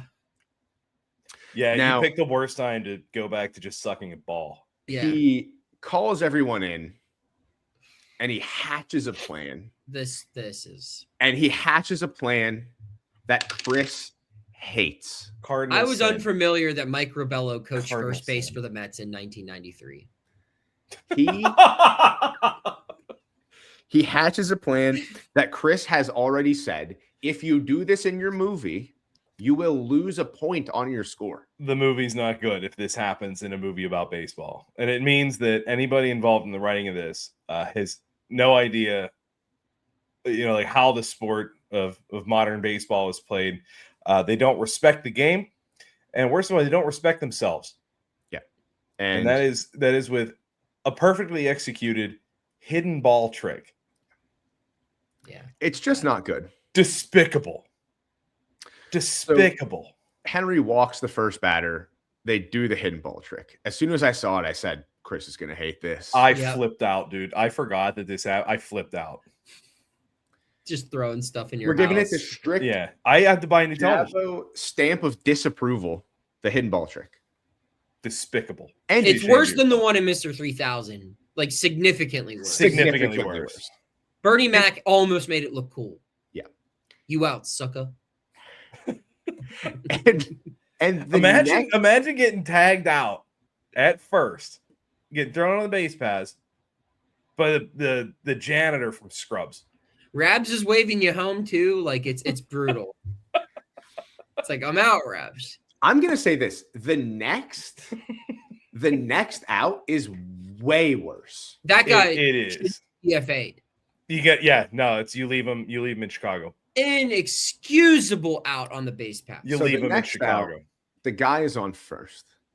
It's actually why they traded Nimmo. He did that this year. They wanted him off the team. Henry is saying, I dare you to run. He's dropping the ball on the ground. He's throwing it up in the air. He's calling the runner a chicken. This is a grown man in a serious Major League Baseball game talking to a 12-year-old. Where are the umpires? Where are the umpires in this? Was Do your thinking the job. same Play the thing. game. How Do can your you job. even hear him? Right. This could Do your never job. happen today with the pitch clock. This would never happen. Never No. happened today. Rob Manfred saw this movie and said it's time to act. If you tried to do this in If front Rob of Joe Manfred West, was on that plane, If- things if- would have gone different. It would have happened in 20 seconds. Yeah. Yeah. no. You got it. Or you step off the rubber. You know, Stay prayed it's up. either way. Stay prayed up. The runner bites, and he tries to take second. He's out He of like second. challenges him to I'm not chicken. announces that he's gonna throw that ball up in the air again. After your teammate just got intentionally walked and then hidden ball tricked, you're gonna play into this? No. Silly. Unacceptable, completely inexcusable. Completely Silly. inexcusable. That's All something the- that would help happen to the Pirates. I'd rather them do the hidden ball trick twice. All the while, where is our hero Brickma? He's locked in the equipment cage. He's locked himself in the equipment cage. How does And it no just- one in 9 innings go down to the clubhouse? And it just No it one. keeps periodically. It's just him just losing his mind, just shaking the hell out of the Let's go, equipment cage. Cubbies! He's screaming. By now they have to be lining that thing with plastic for the champagne celebration, and Right. Brickma is gonna die of He will be asphyxiation. suffocated Yes. because they're just gonna play. They don't have the keys, so they're just gonna Yeah, wrap that it's thing gonna up be around like him. the equivalent of a plastic bag over his head. He's Brickma's getting gonna- It's he's for the dying. best. It's He's for the getting- best. Dexter, big time. So if, now, if Dexter was at that game, it would have gone different. if Dexter Dexter's was at on- that If game, Dexter was on that plane, it would have gone different. now we. I actually believe that one. I mean, I No, believe that's that. no. it. There's a legitimate, Yeah. legitimate point to that. Our whole world would be different. Now we set up the final conflict of the movie. It's the bottom 9, top 9, top 9, Yeah, Top top nine. 9. 2 outs. Heado's up to bat. And here's why this is bullshit. This doesn't align with the movie, like with the actual game script, right? Because this is the 9th batter Henry is facing, right? Which would mean this would be the guy who recorded the final out of, or Stedman's final out. Hito did not make Stedman's final out. Stedman And it's picked not up like the- he wouldn't be in the game in that Yeah, in he's that not getting pinch situation. hit You know, for it. he's not your pinch hitter at that Yeah, point. so like Henry would either have already faced him once, and we just took, maybe it was the first batter Henry faced, but no, They showed the first batter because they Yeah, and showed it all of his wasn't him. strikeouts. So it's maybe they had a platoon situation and Hedo just his analytics didn't match up against Rocket. And they're like, we like what we have a lot more late game. He's batting 1,000 against Henry Rowan-Gardner. So we were assuming they were just waiting. They were waiting all game to do that. Yeah. There's a continuity error in Rookie of the Year. I don't believe it. I think you better check your notes again, brother. I don't know if we're playing in the NLCS or game 163. It's unclear as to the ramifications of every single game that they're playing. Yeah. We were never really told where. And they pretty much just play like the Mets, the Giants, and the Dodgers. There's only 3 teams. Yep. Well, we the do know that Pirates, they play the Giants a lot. Yeah. They played the Pirates, they played the Cardinals, and they played we just get a little bit of that. But like in all that's just in a montage. In all the full games, it's almost always the Mets. I mean, to be fair, this is only all over 3 weeks. So how many series do you have? Yeah, and I guess it's not. And there's no interleague play back then, so you're playing who you play. So Hedo that's comes back up. when baseball meant something. Yeah, or interleague play ruined it. He's gripping the bat, and there's sawdust coming off of it, which is awesome. That's hardcore, dude. So that guy rules, actually. Yeah. So it turns out this guy's the coolest guy ever. He's gripping the bat so hard it turns to dust, and he's hitting absolute megatons off of 12-year-olds. That's cool. That's a cool thing. If they remake this movie, Rowdy Tellez should play Hedo. It would be John Nagowski. It should be Rowdy. But John looks like he smokes. But Rowdy's just calling him. Never mind. Just keep going.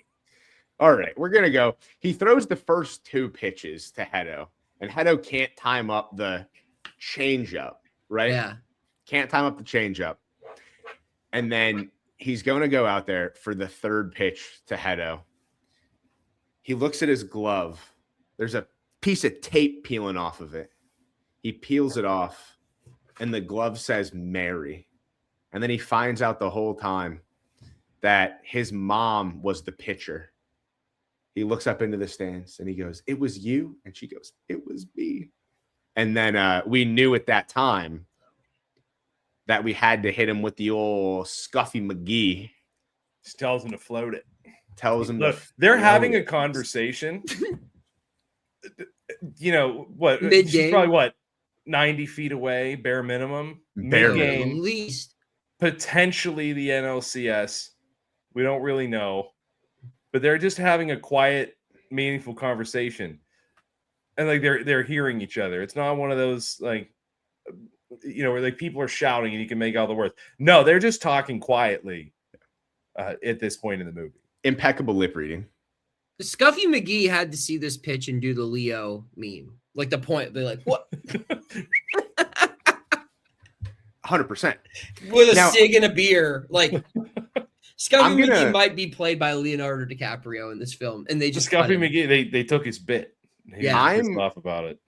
Gonna give a bit of a personal critique on this. As a slow pitch softball pitcher who throws the floater, Hank does this impeccably. He goes palm down, gives him the old church league spinner, backspin on the floater. The angle is perfect. I mean, he crushes the Scuffy. I mean, I don't know how that would work for a baseball, though. Well, I've never tried. I mean, yeah, we do know. I'm going to tell you right now, as a pretty good bocce player, that's how I'd be out there. That's how I'd be out there dropping them in. It's all about the backskin, boys. Now, we do know how it goes because he strikes out Hedo, and the game is over with the old church league spinner, the floater, the Scuffy. Church league spinner. He crushes him, strikes him out, 2 changeups, the floater, which brings into question very seriously, what is Hedo doing out here? I think Hedo might just be a platoon guy. Like he actually might just be a pinch hitter. Yeah, what if he sucks? And he just matched against Rowan-Gardner once. They're down to their last out, and they're like, "Hey, you're the only guy in baseball who's timed him." They have a good manager. That could be it. Davey Johnson was probably still running the team right then, right? Yeah. In 93? Well, I don't know. Like, did Davey Johnson hire Brickma? No, Davey Johnson was managing the Mets. Oh, he was managing the Mets. And he was just like, he just remembered. He was like, yeah, we got a guy on our bench who's boom or bust, essentially the mean Matt Stairs.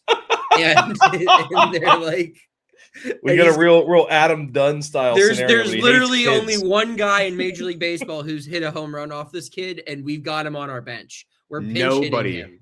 Hates 12-year-olds more than this guy. He hates him. He simply doesn't tolerate it. So who was the Mets manager? The Mets were ass in 1993. They won 59 and 103. Oh my gosh. Dallas Green. It was Jeff Toraborg, and then he got fired after 38 games into the season. I know another guy. And then Dallas Green finished off the year. All right. So we have the Cubs winning this game. Cut back to the Pirates. Henry is in his Pirates uniform. Jeans again. And they win their game. He makes a play. They win their game. Pans over. Who's the new coach of the Pirates? Who's Henry's new dad? Chet Steadman. We don't know if he's Henry's new dad. It strongly alludes. He might be Henry's OG dad for all we know. Hell, I don't know why my camera just zoomed in. Yeah, it was great. That's it right there. There is a beautiful photo of Gary Busey with a killer mustache and a Pirates hat. His mustache was unbelievable in this film. It looks fake. Yeah. I'm pretty sure it's real, but it looks awesome. Awfully fake. And then we see Hank raise his hand up with a World Series ring on it. Credits. Crazy. So all of a sudden, Mr. I'm too good for baseball is out here sandbagging because he's out here playing already. It's despicable. I get it. I hate the Cubs too. And that's how we end. Another quite abrupt ending, I would say. Like, there's a lot of abrupt endings in these baseball movies. Yeah, I mean, but you can just you've already told your story. You got your World Series. And so let's usually a happy ending. Let's give a bit of an ad read here before we get into our kind of discussion on themes and our ratings and our trivia and our fun facts here. Let's talk about who brought us this episode. Today's episode is brought to you by Hot Ice. Aches and pains got you down. The 3 R's of readiness, recuperation, and conditioning just aren't helping. Heat isn't relieving the tightness. Cold isn't helping the soreness. Try Hot Ice. It's the best of both worlds. Also, brought to you by the makers of Icy Hot, a real thing that exists. They dunk on him for Hot Ice when you just like Icy Hot existed in 1993. And like this is not a new, right. Like it's like some people like heat, some people like cold. Why would one guy be like, I'm not letting cold touch me ever? Not ever. It's not happening. But like Hot Ice, what an idiot! Whenever there is literally a product called Icy Hot that you can just buy. Yeah, it's everywhere. Mm-hmm. You could have gone to Thrift Drug here in 1993. Rest in peace, Thrift Drug. So let's talk about no noms for this one. Shocker. I will say, as I was doing a couple pieces of research on how the reception of this movie was, Roger Ebert liked this movie. Roger Ebert loved this movie. So if it's good enough, if it's good enough for him, it's good enough for me. Yeah, it is funny to hear Roger Ebert, break down like the Oscar frontrunners, and then like he really likes this, and I think Free Willy was also in theaters at the time, and he just dogged Free Willy. His review on this is like, listen, when I was a kid, I sucked at ball. It's so funny. It's so funny. It's awesome. Yeah, and this movie is very charming. And the funny part is, we've been over here talking about, that would never be the ninth batter, or his contract would be worth this. at no point in the movie where like a kid that had a weird arm surgery could never throw 100 miles an hour. Yeah. That part we're totally fine with. Yeah. And that's the best part about these like children's baseball movies is that they tell you that this is how a thing happens. Right? Yes, absolutely. That is exactly how this Right. happens. That's correct. There The are suspension angels of in the disbelief outfield. Yeah. is insane. Yeah. There are angels in the outfield. A little kid owns the Minnesota Twins, and this kid broke his arm. Let me tell you about that movie that I've recently seen. But no, I think also like I think anytime you get actual MLB branding in your film, it's gonna help. Yeah, And sure. I mean the fact that this was filmed at Wrigley Field, like Deebs pointed out, like in the very beginning, just the B-roll to start. You're seeing 90s Wrigley. Like that's just Americana, man. Like it's good. Like there's a very big nostalgia feel when you watch this film. And it allows you to get past the many ridiculous things that and make this it does plot. a good job of cashing in on nostalgia, because nostalgia is always kind of the low-hanging fruit for a baseball movie. And it shouldn't be, because nostalgia is a big part of the game. It's a pastime. That it's literally what everybody calls it. It's America's pastime. It's an old thing. There's been a million baseball games played. But this does a good job of capturing that and like appreciating the sport of baseball through a child's eyes. He's walking through the clubhouse and he knows all these guys from seeing them on television. Like he knows Okie, and he knows like Chet Rocket Stedman, but he knows these guys. These are his heroes, and now he's out there with him, and it's very charming. It's very charming, and it doesn't hurt that like Henry is like a very charming kid. Yeah. You're actively rooting for Henry to do well, and like even his mom is cool. She's sassy, and she doesn't tolerate anybody's insults to her son and his fatherhood. She just straight decks a dude who was driving around a sick Mazda Miata and a cool shirt and a dope shirt with a complicated pattern. But yeah, like it checks a lot of boxes. Is the movie good? No. I explained. Do I like watching this movie? Yes. And I'm 40. I explained Yes. my good, bad, bad, bad, bad, good, good movie quadrant in the first episode. This is a good, bad movie. Yes. Is what this one is. Yeah. No, This is a I think good, that's bad a very movie. reasonable description of this movie, because it's not good. The writing's not good. The pacing's weird. Like I said, you have really no idea of what point in the season it is at any point in the movie. Yeah. Now, like Brickma just exists to like get locked in stuff and say like eat seeds and be hilarious. Best character. And he's the best character. Brickma is a microcosm of Debo's analysis, where it's like, this is not a deep character. This is not like a meaningful character. It's just a fun character. Yeah. And like, that's how this movie is. It's not deep.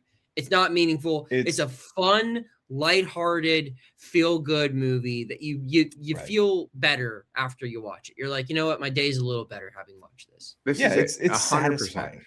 Yeah. This is your comfort food. This is your, this is that thing. Yeah. Chris had promised me here, I'll say one other thing about some of the reviews that I read. Somebody said that it had a paint by numbers storyline. Brother, whoever wrote this in 1993, man. Grow up. Yeah. Grow up. Yeah. What do you expect? It's a movie for children. When we watched and it also has like a lot of like throwback jokes. Yeah. Like the Wizard of Oz bit whenever he's walking into Wrigley for the first time. And it's like bangs on the door, and then the little porthole opens, and they just do the Wizard of Oz. It's like the Wizard of Wrigley. That's hilarious. That's like a good that bit. movie it's a great bit. The Wizard of Wrigley is so fun. Well, that's a horse of a different color. Like even has like the accent and the mustache. That's tremendous. That is hilarious. That joke is 70 years old at this point, and it still hits. When we reviewed The Scout, I said, there are better movies that I will give worse scores. And it's the same thing here, right? Like you have to rate something and rank something, not on the whole entire spectrum, I think, but on what it's supposed to be, what it's trying to be. This movie's not trying to win an Oscar. That's like not the point. It's trying to be a vehicle for a lighthearted kid story and also for Brickma to get off absolute heaters. Yeah. That's it. Now, I was promised by Chris potentially the best piece of trivia that we've had on the pod so far. I'm so excited about this trivia. Okay, so Daniel Stern is Brickma. He's also the director. And he's been an actor, like his bread and butter was acting. This is his only directing credit. Oh my God. Yes, it's the only movie he directed. And the reason why he inserted the bit about Brickma constantly getting locked into small spaces was, it's funny because Brickma's an idiot, but he also didn't know how to take himself out of a scene because he wanted to be behind the camera because he didn't know how to do both. And he one day was like, I got it. Brickma's an idiot, gets locked into stuff all the time. And there is something so funny about it because it works. Yeah. Because it's So genius. It turns out he needed to remove himself from the camera so that he could be more hands-off or more hands-on. But he couldn't remove his character, who would be like, you would see him there unless he wasn't in the scene at all because he was locked like between two doors in a conjoined hotel room. What a genius. That it's a is gimmick that genius. works one time. Yeah. You can't be locked in shit in every movie that you direct and also star in. You can't be doing That's it why he time. didn't try it again. He's like, he was like, I'm out of I've ideas. ran my one play that works. Like, That's oh no, where's amazing. Daniel Stern's character? He has IBS. He's just always in the bathroom. That is incredible. Like that's insensitive.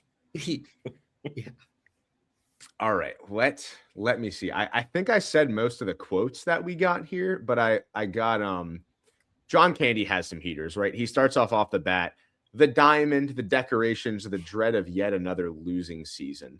Later on, when he's announcing the last game that we see, he says, this one's for all the marbles, for the whole Megillah, the whole kit and caboodle, the whole ball of wax. And he just keeps reeling them off. The whole enchilada. Yeah. He just keeps reeling them off. It is awesome. Yeah, It's really good. He's crushing that one. We have I mean the hot ice bit is unbelievable. I haven't seen the floater since Scuffy McGee. That might Scuffy be my McGee, favorite line, man. actually. I mean, let the big dog eat. Big dog eat. is Let the iconic. big dog eat. We say let the big dog eat all the time at games. All the time. Me, the owner of the Cubs, sitting down with the fans, they'll kill me. Incredible. Just the fact that Brickma says, I ain't seen the floater pitch since Scuffy McGee. And then shortly after that, he says, punctuality, Henry. Without it, time stands still. That's unbelievable. Guy's got range. That's so good, man. Like it really is. Just drop some Bruce Lee on you. Like, yeah. Listen, there's continuity errors. It's not groundbreaking. The dialogue isn't even that tight, but when it hits, it freaking hits, man. Like it's nice. Let's get into our rankings here. First, we'll do baseball realism. I'm going to suspend the disbelief, like we said, on the throwing 100 miles an hour. His windup, besides that, is bad. Gary Busey's windup is also terrible. Like they cannot get pitching right in baseball. They can't even run correctly in this movie. If you watch, everybody's just like running straight up and down. Yeah. This is a bad baseball movie, man. And even the little league stuff that's supposed to be bad is like so bad. Yeah. Like the only athletic moment in this film is when he's running to catch a baseball in the schoolyard and then gets hurt. Like Yeah. Right. Which isn't even like a kind of baseball athletic part. there. He's Yeah. just running to catch a thing. Because he's Yeah. just at school. And then he trips Scooby-Doo style.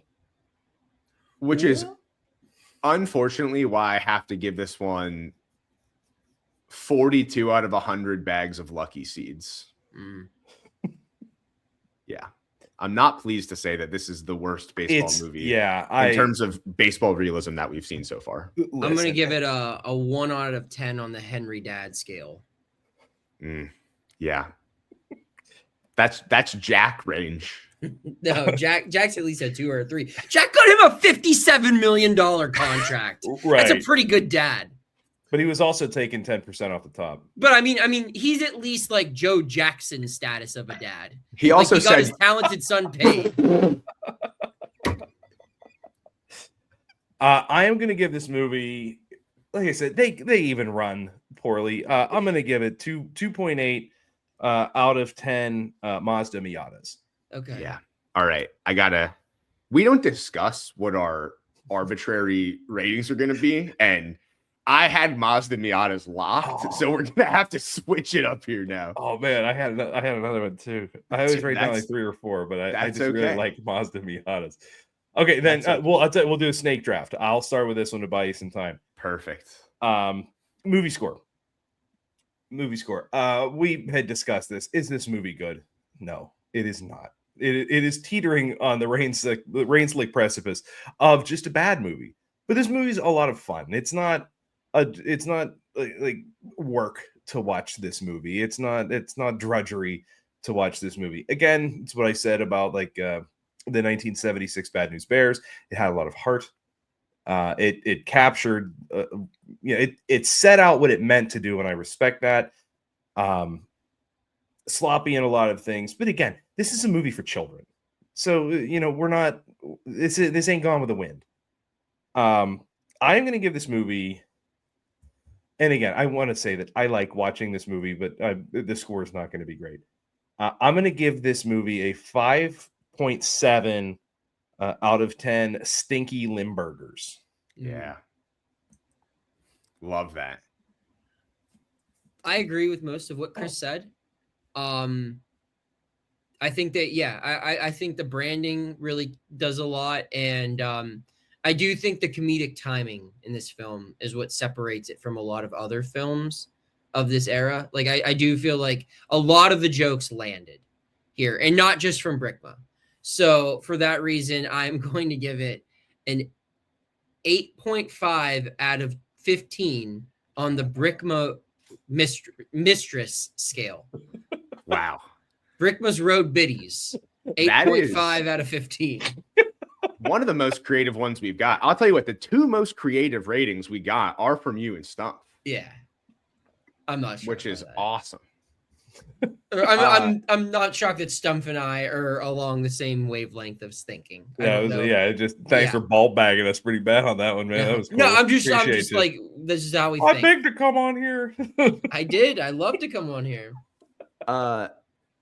We've talked for 2 hours about a movie that was made in 1993 about a child breaking his arm. This is awesome. And we've all agreed, just kind of isn't good at all. We love it. In the end, it is exactly what we said it was in the first minute. It is. It's a fun movie. The jokes land. The ones that are really good are really good. It still has stuff that let the big dog eat is said to this day. Yeah. Right. Like I say it all the time. Stick a fork in me, I'm done is said frequently too. Right. And one of is the that runners, the first time is that the genesis of that? I don't know. To me, it is. It is. I'm going to say that it is the first time anybody ever said "stick a fork in me, I'm done" is in this movie. That's a fact. Go spread that around. Yeah.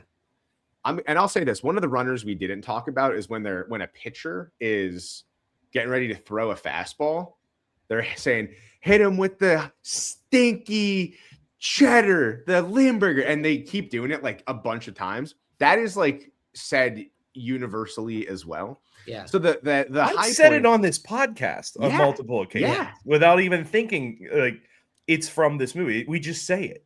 I've talked myself up a quarter point in the last 30 seconds. So with that in mind, but don't forget to deduct your point for the hidden ball trick, which isn't even that good. I'm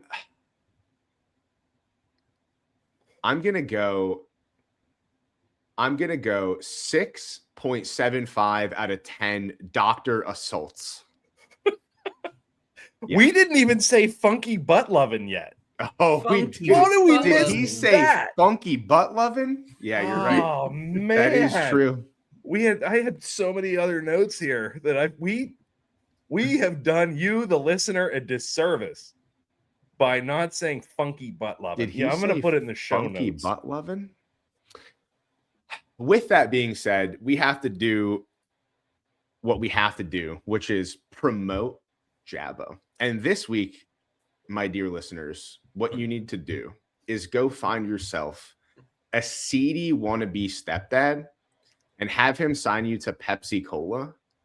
Get on stage in a studded out tuxedo and sing poorly the praises of Just a Bit Outside and Bucko Banter. Run that on the airwaves. Do a Reebok commercial next as well. In addition to all the other ways, like, subscribe, ring the bell, a Skywriter, a carrier pigeon, yada, yada. You know the drill. But let's get that commercial going. Get on the piano. All right. We got to get the names out there. Outside of that, any final words from our esteemed guest, Mr. Noah Hiles? No. I mean, just this movie rules, and it was fun talking about it with you guys. And like, dude, actually, my final words would be, if we could get a Scuffy McGee throwback jersey to wear to like Wrigley next year, that'd be sick. I think we can maybe make that happen. I'm on it. Do we know that Scuffy McGee? Do we know who he played for? Or is it just insinuated he played for the Cubs? I don't even think it matters. I'm gonna look up his baseball reference page. Just B-Ref. Yeah. Get to the bottom of Scuffy McGee. Oh, Scuffy McGee. Holy cow! If you type in Scuffy McGee, the E-Fish pitch comes up in Google. Oh my god! No way. Wait, is this a real thing? Did we just do something? There is a Twitch streamer, Scuffy McGee. He only plays MLB The Show, and his bio says known to throw the infamous floater pitch. That's awesome. Good for him, man. Good for him. I hope but that while we're still looking, Scuffy McGee, we got to be able to tag him. I got all the names in no particular order. Rolling further, Ravaboozer, Rosenbagger, Rulengruder, Gardenhoser, Rosenberger, Runnemucker, and then when it's for all the marbles, when all the chips are down, he hits him with a Rowan Gardner, and the crowd pop is unreal when he gets the name right. I love me a Gardenhoser, man. Gardenhoser's probably the best one. Rosenbagger is good. I'll get 7 different Rowan Gardner jerseys made in all the names. God, that's so good. I got a week till the office Christmas party, so I'm going to say with that, folks, without further ado, thank you for joining us. Thank you for listening and watching, and thank you for getting your popcorn ready. Best seats at the Pirates game, they let me run the base. Yeah, my time is like my money, cause I can't afford to waste. Wifey is a lawyer, take my date to my dates, or the steak by the plates.